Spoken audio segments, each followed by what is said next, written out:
Aujourd'hui, vous allez découvrir comment constituer une équipe talentueuse, même si votre entreprise est petite et dispose d'un petit budget limité. Pour que cela fonctionne, il faut appliquer les bonnes stratégies. Et ces stratégies, elles fonctionnent pour des entreprises comme la vôtre, qui sont en phase de croissance et en recherche de résultats rapides, sans avoir à dépenser des fortunes en salaire. Je vais vous montrer des exemples concrets pour que vous puissiez retrousser vos manches et changer la direction de votre entreprise dès aujourd'hui.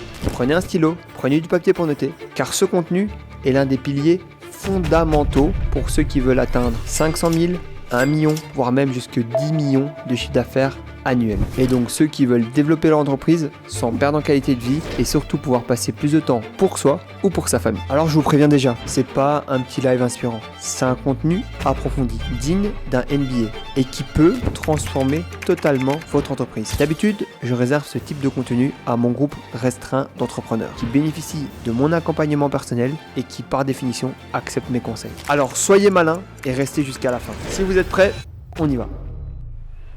Avez-vous déjà ressenti la frustration d'embaucher quelqu'un qui semblait parfait sur le papier mais qui n'a pas tenu ses promesses? Avez-vous déjà rencontré des problèmes lors des précédents recrutements qui n'ont pas forcément abouti? Et je vais vous présenter les erreurs les plus courantes que je vois lorsque les gens recrutent et surtout ce qu'ils regrettent ensuite. La première erreur, c'est toujours la même, recruter dans l'urgence et donc sans planification. La deuxième, c'est de ne pas définir des attentes claires. Et la troisième, ne pas analyser la trésorerie correctement avant un bon recrutement. Si vous voulez éviter ces problèmes, vous avez besoin de ce contenu maintenant, avec une stratégie définie pour surtout éviter les maux de tête dans les mois à venir. Et ce n'est pas seulement qu'une question de recrutement. Il s'agit qu'une personne ait les ressources et le soutien nécessaire pour pouvoir atteindre les résultats attendus. Déléguer, ça ne signifie pas seulement se débarrasser des tâches, c'est choisir les bonnes personnes pour faire partie de votre équipe et s'assurer qu'elles ajoutent de la valeur à l'entreprise. Quand vous recrutez correctement, le retour sur investissement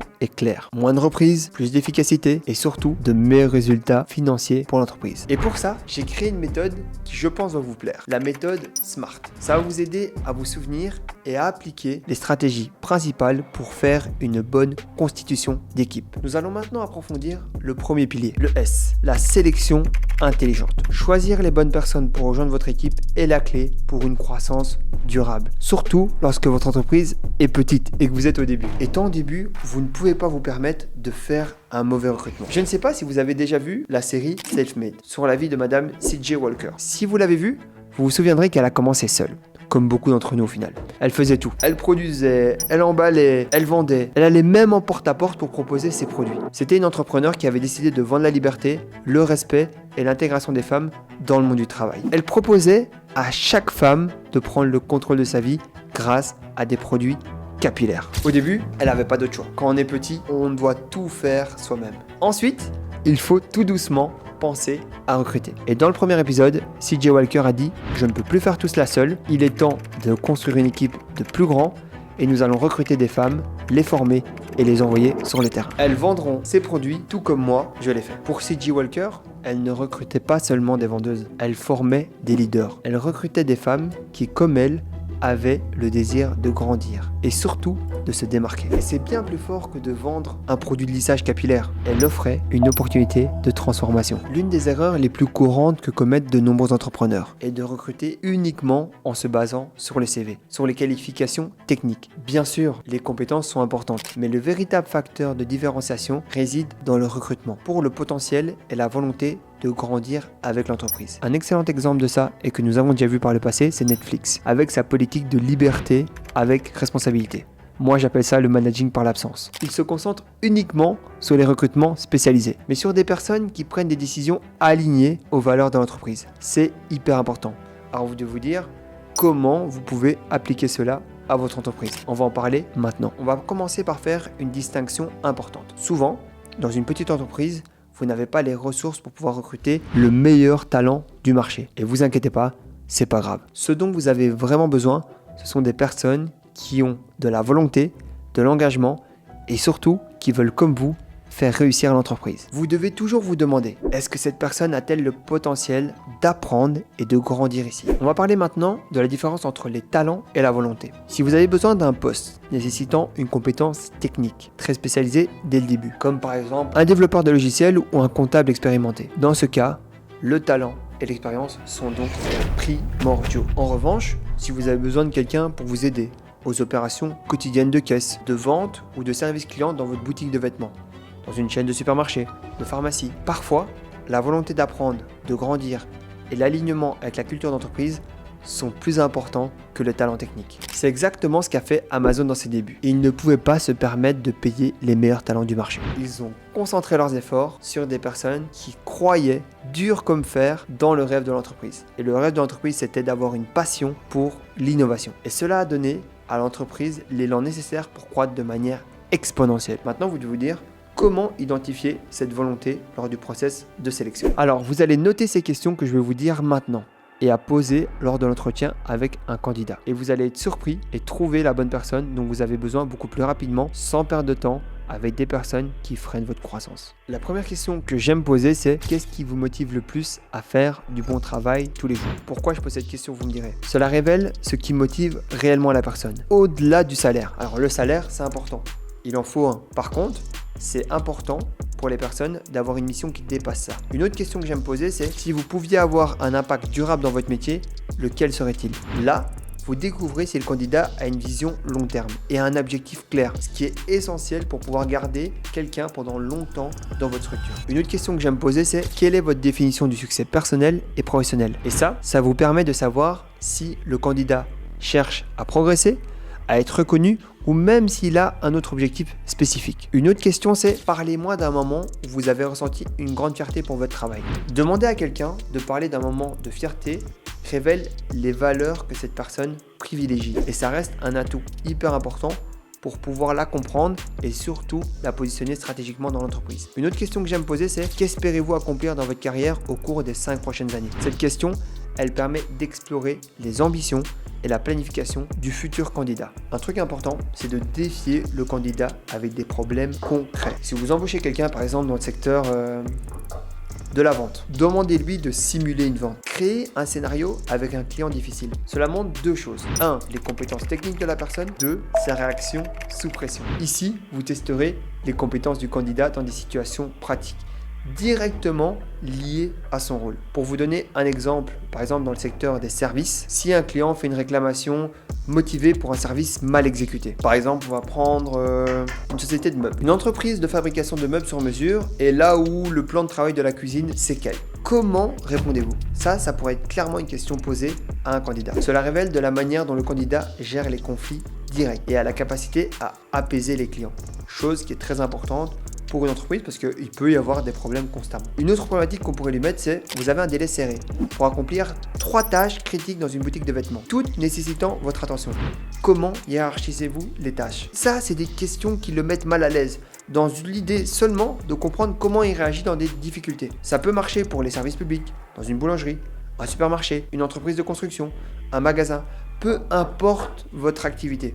Croyez-moi, il est hyper important de créer des simulations pour que vous puissiez challenger un minimum le candidat, de manière à ce que quand ça se passe réellement, il ne soit pas perdu. Dans une situation où le client, par exemple, souhaite retourner un produit après la date limite, comment gérez-vous tout ça tout en gardant le client satisfait? Ça, c'est des questions qui sont importantes à poser, parce que l'idée, c'est d'observer les compétences de négociation et surtout la résolution de conflits, chose qui arrive régulièrement dans une entreprise. Un autre exemple, c'est un client vous demande des informations sur un produit que vous ne connaissez pas bien. Comment procédez-vous pour l'aider rapidement et surtout efficacement? Cela teste de la capacité d'adaptation et la réactivité sous pression. Et là, vous pourriez me dire la classique. D'accord Marvin, mais je travaille exclusivement en ligne. Je gère un e-commerce ou j'ai un site de service. Alors vous inquiétez pas, j'ai préparé des simulations également pour vous. Prenons un autre exemple. Un client a reçu un produit endommagé et il est très mécontent. Je vous propose de simuler une réponse par email ou par chat pour résoudre la situation. Là, vous évaluez les compétences écrites et les compétences de résolution de problèmes à distance. Je vous prends un autre problème.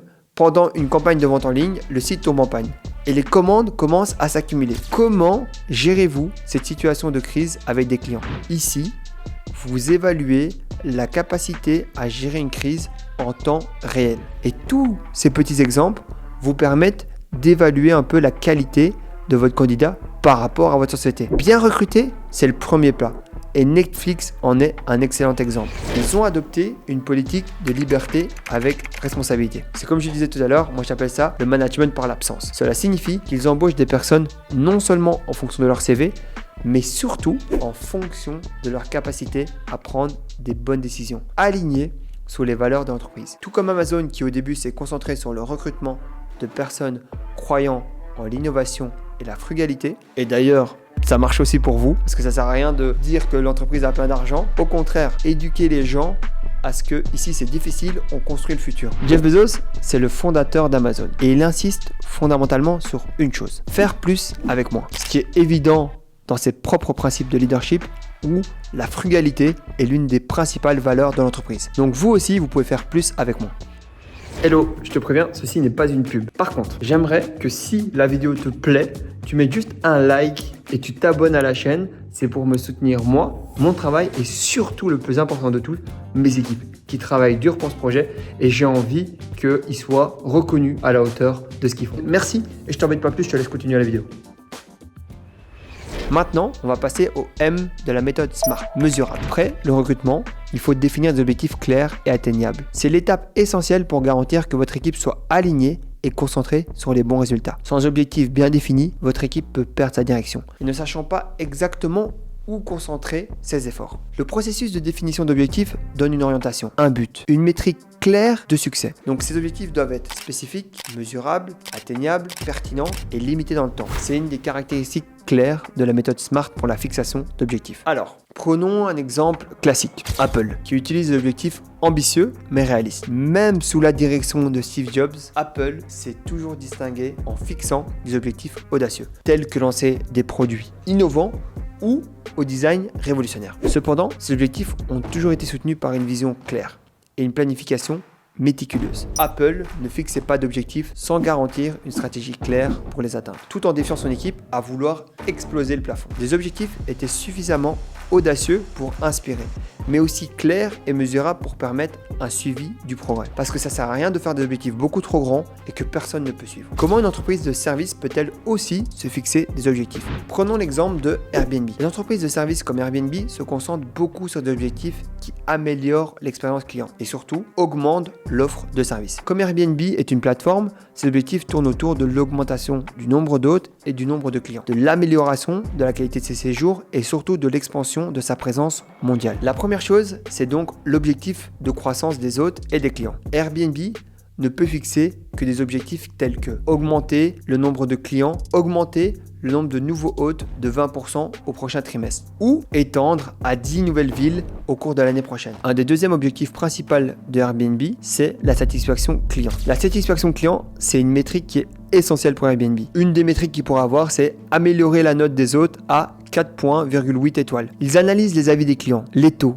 les réclamations, le temps de repose des hôtes. Bref, toutes des choses qui vont simplifier l'expérience client. Un des troisièmes exemples que je pourrais vous présenter, c'est un entrepreneur qui offre des services comme la consultance ou la logistique. Comment il peut appliquer ces pratiques en fixant des objectifs tels que réduire le temps de réponse aux clients en moins de 2 heures ou alors augmenter le taux de rétention des clients de 10%. Ça, c'est par exemple pour le service. Est-ce qu'il faut juste vendre pour qu'une entreprise de produits atteigne ses objectifs? Bien sûr que non. Si vous avez une entreprise de produits physiques, vous devez toujours penser à l'innovation des campagnes de vente qui vont bien au-delà des périodes festives. Noël, Nouvel An, tout plein de fêtes qui font qu'en général on est présent qu'à ces moments-là. Non, il faut être plus fort. Je vais vous parler de New Balance, qui est l'un des plus grands fabricants de chaussures et de vêtements de sport au monde, qui renforce ses objectifs en utilisant un système clair lié à l'innovation et à la performance des produits. Il se concentre sur deux choses, la qualité des produits et la performance des équipes. Prenons ensemble le premier point. New Balance fixe des objectifs tels que lancer une nouvelle ligne de chaussures éco-durable d'ici la fin de l'année. Il fixe également des objectifs d'innovation technologique pour s'assurer que le produit reste compétitif. Ces objectifs peuvent être mesurés par le délai de mise sur le marché et le retour des consommateurs sur les nouveaux produits. L'entreprise se concentre également sur des objectifs d'expansion mondiale. Un exemple clair d'objectif, c'est augmenter la part de marché en Asie de 5% d'ici l'année prochaine. Ça, au moins, ça leur permet d'avoir des métriques faciles à traquer. Un autre exemple pratique de performance, c'est pour évaluer la performance d'un employé chez New Balance, ils évaluent l'augmentation des ventes dans sa région. Les retours sont positifs, les clients sont contents et sa participation à des projets innovants est donc un indicateur de bonne performance. De plus, on peut surveiller le respect des délais de lancement et la participation active aux objectifs de durabilité de l'entreprise. Maintenant, j'ai une question pour vous. Est-ce que dans votre entreprise, vous utilisez un formulaire de satisfaction client? Avez-vous déjà établi votre campagne de vente sur les prochains mois? Vous ne pouvez pas attendre Noël pour vendre, ou Pâques, ou le Nouvel An, ou Halloween. Vous devez vendre plus. Parlons maintenant du A, l'importance de l'autonomie avec responsabilité. Lorsque vous donnez de l'autonomie à votre équipe, elle se sent plus responsable des résultats, ce qui augmente à la fois la créativité, mais également l'engagement envers le succès de l'entreprise. C'est quelque chose que les entreprises innovantes font très bien, comme par exemple chez Spotify. Ils ont des équipes appelées squad, responsables d'une partie spécifique d'un produit, et qui ont la liberté de prendre des décisions extrêmement importantes. D'ailleurs, c'est extrêmement efficace, et ça peut être adapté à tout type d'entreprise, y compris les petites entreprises ou même des sociétés de services. Chaque équipe est responsable d'une partie spécifique du produit et a la liberté de prendre des décisions. Cela stimule la créativité et la responsabilité. Et maintenant, vous devez peut-être vous demander comment ça fonctionne pour les plus grandes entreprises dans le secteur de la technologie. Alors maintenant, je vais vous montrer comment on peut adapter ce modèle à tout type d'entreprise. Aussi bien dans une boulangerie, dans une société de meubles sur mesure ou dans une clinique esthétique. Le secret réside dans les responsabilités, dans le fait de donner de l'autonomie aux équipes pour prendre des grandes décisions et surtout à avoir à agir sans consulter la direction pour chaque détail. Prenons le premier exemple, la boulangerie. Imaginez que vous divisez une boulangerie en différentes sections. La production, les ventes, le service client et la logistique. Chaque section fonctionnerait comme une squad. Par exemple, l'équipe de production serait responsable d'assurer que tous les produits sont prêts à temps, avec la qualité nécessaire et sans gaspillage. Ils ont l'autonomie pour ajuster le calendrier de production en fonction de la demande du jour. 2. De pouvoir suggérer les recettes ou même d'apporter d'autres améliorations. Quel est le bénéfice? En mettant en place ces squads, vous n'augmentez pas nécessairement les coûts.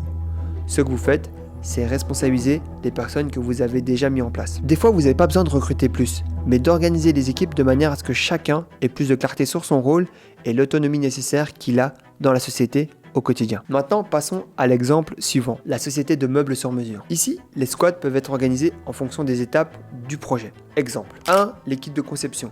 2, l'équipe de production.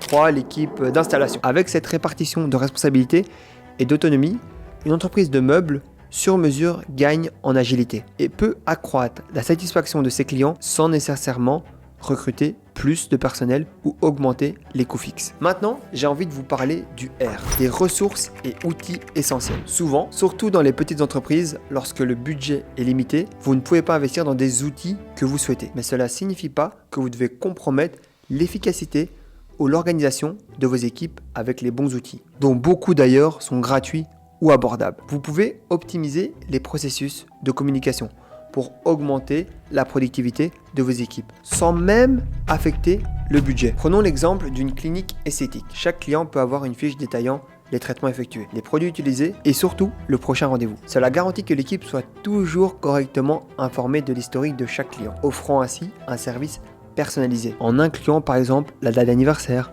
ou les préférences personnelles du client. Avec tous ces petits ajustements, ça vous permet que chaque personne de votre équipe ait les outils nécessaires pour les connaître correctement. L'organisation est nécessaire pour structurer et augmenter le chiffre d'affaires de votre entreprise. C'est hyper important. Si vous souhaitez avoir une entreprise qui génère plus de 10 millions de chiffre d'affaires, tous les secteurs doivent être bien organisés. Il est donc essentiel d'être organisé dès le début. Je vais vous prendre un exemple facile. Slack, lorsqu'ils ont démarré, c'était une petite entreprise qui utilisait son propre produit pour améliorer la communication des équipes. Slack a commencé comme un outil en interne et finalement est devenu indispensable pour les entreprises du monde entier en tant que plateforme de communication et surtout, elle est extrêmement efficace. Il permet d'organiser les conversations par canaux, de partager rapidement les fichiers et de garder tout le monde sur la même longueur d'onde, en particulier dans les environnements de travail à distance. Nous arrivons au dernier point de notre méthode SMART, avec le tutorat. Une équipe bien formée est la base d'une entreprise prospère. L'apprentissage ne s'arrête jamais et c'est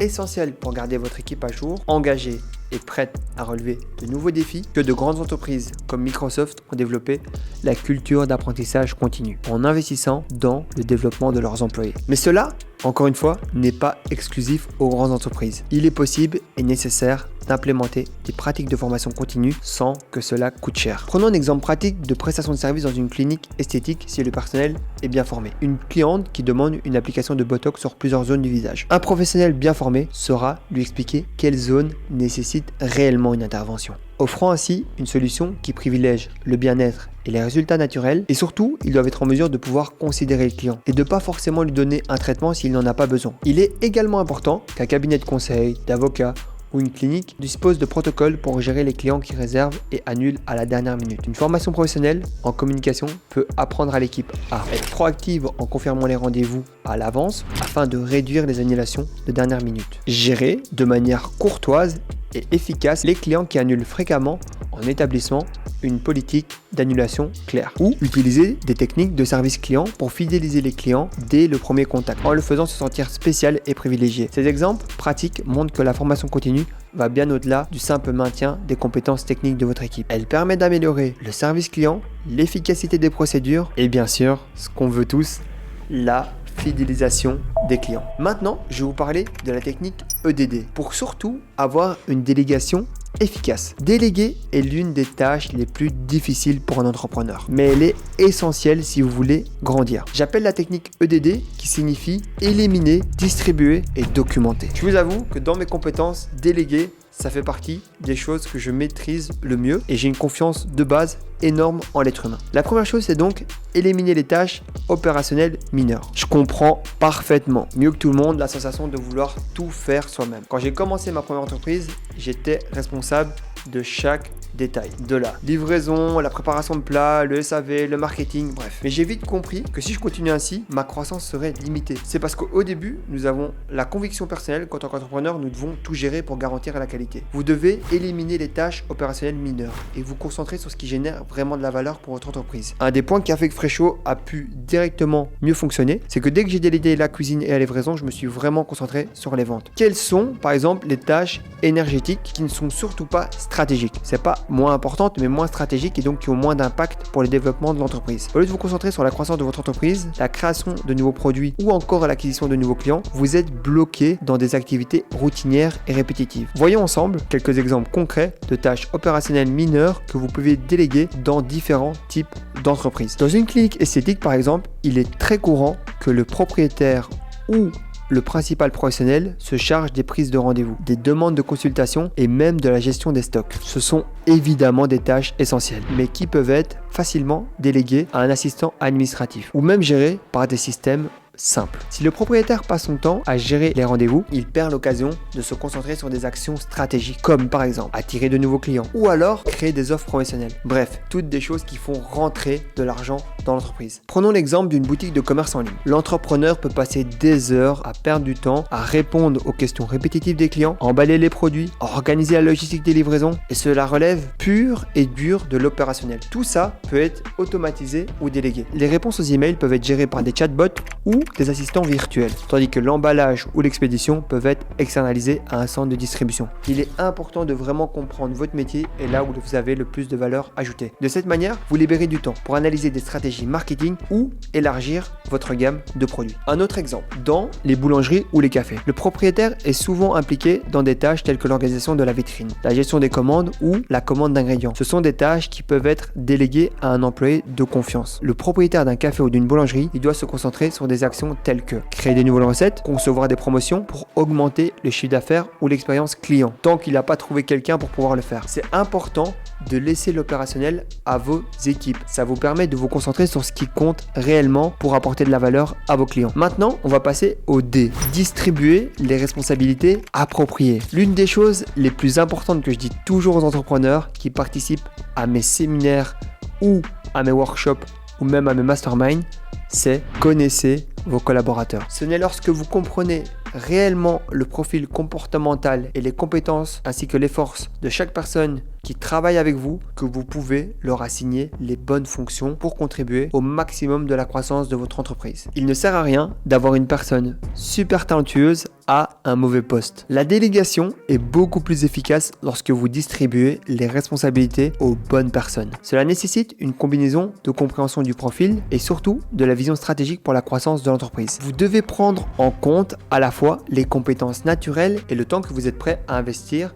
pour développer des compétences en leadership si nécessaire. Pour vous prendre un exemple, lorsque Steve Jobs est revenu à Apple en 1997, il savait que sa principale compétence était de diriger une vision créative et de définir la direction stratégique de l'entreprise. Mais il reconnaissait également qu'il n'avait pas les compétences nécessaires pour gérer les opérations quotidiennes et les finances de l'entreprise. Pour résoudre cela, il a embauché un grand monsieur, Tim Cook, un spécialiste des opérations et de la logistique, qui avait une capacité unique à optimiser la chaîne d'approvisionnement et à rendre les opérations d'Apple extrêmement efficaces. Tim Cook, aujourd'hui beaucoup d'entre nous connaissent, a transformé la logistique et la gestion des stocks de l'entreprise, permettant à Apple de croître de manière durable tout en maintenant les coûts de production très bas. Quand on parle de délégation, j'entends toujours les mêmes excuses. Personne ne fera ça aussi bien que moi. Ça va être mal fait, je vais devoir tout refaire moi-même. Je peux le faire plus rapidement que d'expliquer à quelqu'un. Je n'ai pas l'argent pour embaucher plus de personnes. Sachez une chose, toutes ces croyances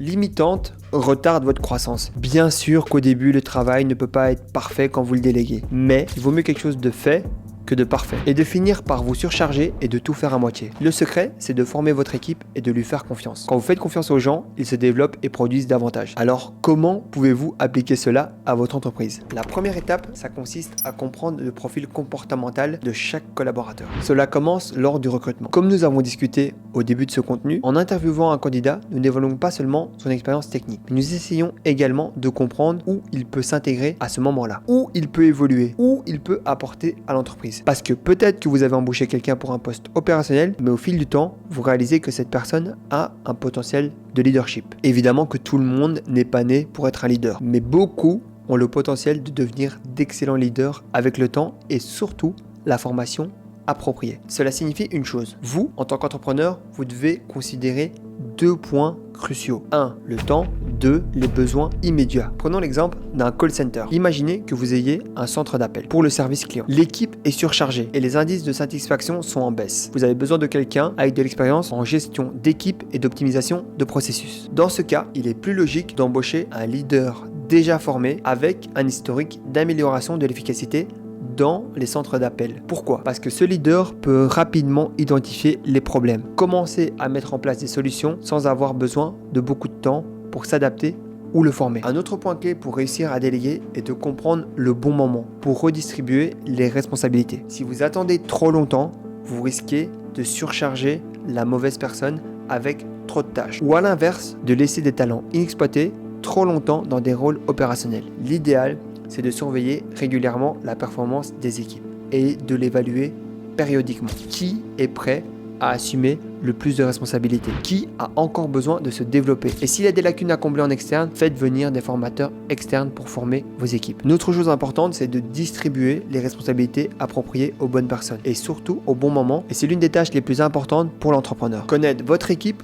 comprendre ses compétences et surtout ses ambitions. Et alors vous devez être l'arbitre. Ajuster ses fonctions au sein de l'entreprise, qui garantira que vous gardez une équipe plus motivée, plus efficace et surtout plus concentrée sur la croissance de l'entreprise. N'ayez pas peur de déléguer et d'ajuster des rôles au fur et à mesure que l'entreprise évolue. Vous devez vous concentrer sur les domaines où vous êtes le plus fort et faire confiance à votre équipe pour le reste. N'oubliez pas, le succès de votre équipe est le succès de votre entreprise. Le deuxième D, c'est documentation et processus. Avoir des processus clairs. Et ce qui distingue les entreprises organisées d'une entreprise chaotique. Et je vous parle par expérience de cause. J'ai déjà racheté des entreprises dans lesquelles il n'y avait aucune documentation. Et dans ce cas-là, il faut tout établir. L'une des grandes différences entre une entreprise qui est organisée et une entreprise chaotique réside dans la manière dont les processus sont structurés. Des processus clairs permettent au travail de se dérouler sans encombre. L'équipe sait exactement quoi faire et le temps est utilisé de manière efficace. Cependant, lorsque vous lancez une entreprise, la dernière chose dont vous avez besoin, c'est des tableurs volumineux ou des systèmes complexes qui prennent plus de temps qu'ils en font gagner. Alors on commence par les trucs importants. Lorsque vous commencez, vous n'avez pas besoin d'un manuel de 50 pages pour chaque opération.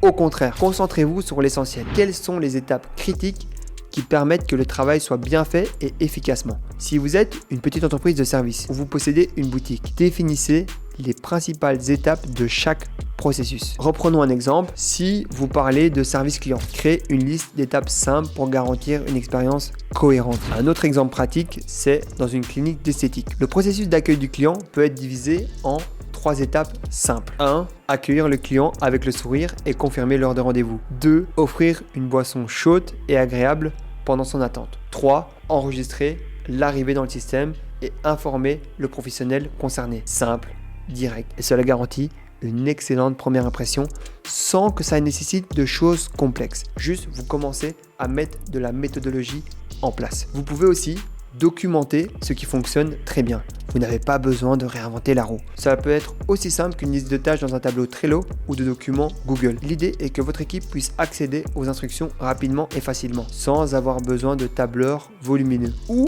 d'un système ERP coûteux. Pour vous reprendre notre société de meubles sur mesure, vous pouvez créer un simple processus pour gérer les flux de projets clients. Par exemple, recevoir le cahier des charges du client, envoyer le projet à l'équipe de conception, valider le design avec le client, envoyer en production. Faites des choses simples, mais mettez des méthodologies en place. Au niveau de l'automatisation, on peut également faire des choses très simples. Vous pouvez commencer à automatiser des petits processus dès le départ en utilisant des outils faciles et qui ne nécessitent pas forcément de gros investissements ni de compétences techniques. En automatisant des tâches telles que l'envoi d'emails automatique après l'achat ou la gestion de leads pour les équipes de vente. Alors là, vous allez gagner un temps considérable, vous gardez le contrôle des commandes sans devoir utiliser des tableurs complexes. Un autre point, c'est les checklists sont vos amis. Ne sous-estimez pas le pouvoir des checklists, elles sont un de vos meilleurs atouts. Elles sont particulièrement utiles pour les tâches répétitives. Une checklist peut être une simple feuille de papier. C'est hyper important d'avoir une checklist tout simplement parce que ça va vous permettre de gérer encore beaucoup plus facilement. C'est des actions simples qui vous mèneront vers vos objectifs. Commencez par les bases,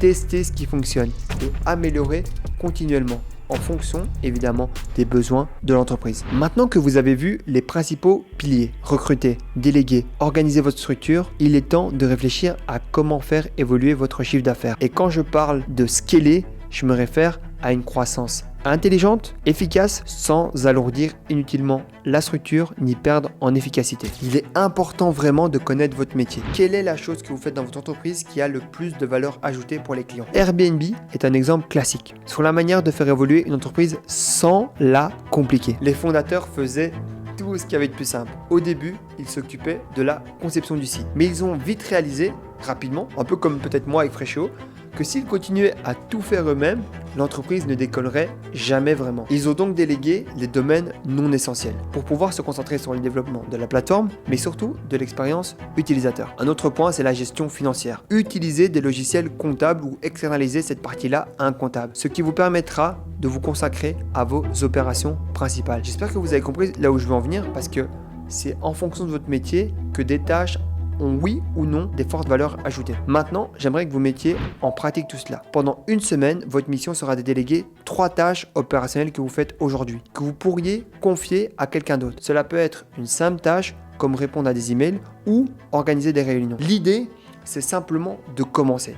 Mais le plus important, c'est de libérer du temps pour vous concentrer sur des activités stratégiques. Et j'aimerais bien qu'à la fin de cette vidéo, vous me dites en commentaire quelles tâches vous allez mettre en place. C'est hyper important pour moi de comprendre que mon travail vous apporte de la valeur. N'hésitez pas à mettre un like également. Maintenant, on va récapituler ensemble. Nous avons vu la sélection intelligente, les objectifs clairs, l'autonomie, les ressources et surtout la méthode SMART. Nous avons également discuté de l'importance de déléguer efficacement. N'oubliez pas une chose, l'excellence se construit à travers de petites actions quotidiennes. Maintenant que vous avez les outils, il est temps de passer à l'action. N'attendez pas pour mettre en œuvre ces stratégies. Maintenant, vous avez les étapes pour constituer une équipe talentueuse, performante, qui vous permettra de gagner plus d'argent dans votre poche et également dans celle de vos collaborateurs parce que l'important c'est de créer un win-win. Parce que si vous gagnez, eux aussi doivent gagner. Et ça, c'est les bases d'un bon leadership. C'était Marvin, j'ai pris beaucoup de plaisir à faire cette vidéo. J'espère que ça vous apportera beaucoup de valeur. N'hésitez pas vraiment à me dire en commentaire les actions que vous allez mettre. Mettez un like, on se dit à très vite.